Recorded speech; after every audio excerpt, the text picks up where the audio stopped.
দর্শক, আমরা অসুস্থ হলে হাসপাতালে যেয়ে থাকি, কিন্তু আমরা ছাড়াও দুনিয়াতে যত প্রকার জিনিসপত্র আছে সবগুলোর কিন্তু হাসপাতাল দরকার হয়। যেমন আমার যদি হাতে থাকে এই যে স্মার্টফোনটি যদি নষ্ট হয়ে যায়, আমি সার্ভিসিংয়ের কাছে যাই।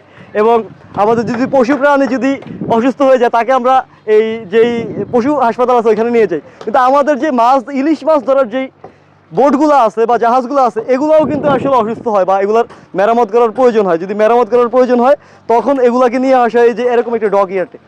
এরকম একটি ডগ ইয়ার্ডে আনা হয়। এই যে দেখেন আমাদের যে জেলে ভাইরা এবং এখানে যারা আছে শ্রমিক, তারা কাজ করতেছে। আমরা যদি আরেকটু কাছের থেকে দেখাই, যে এখানে যে এই যে প্রপেলার আছে ভাই, মূলত এখানে এই যে কি করা হইতেছে, এই যে এটা এখানে আবার ডিপ দিবেন, মানে পানি লিক করে এখান দিয়ে নাকি? এই জায়গা দিয়ে হচ্ছে পানি লিক করে, এর জন্য এই জায়গাটার এই যে পপুলারের এখানে এটাকে হচ্ছে ডকে নিয়ে আসা হয়েছে। এবং হচ্ছে এই যে দেখতেছেন ভাই মেরামত করতেছে এটা। এই যে কবে আসছে এখানে? কালকে আসছে। এটা ঠিক করে যেতে কতক্ষণ লাগবে? আজ যে সারাদিন লাগবে, অর্থাৎ কালকে কি এটা চাইলেই নদীতে ভাসতে পারবে? কালকে চাইলেই কি এটা নদীতে ভাসতে পারবে?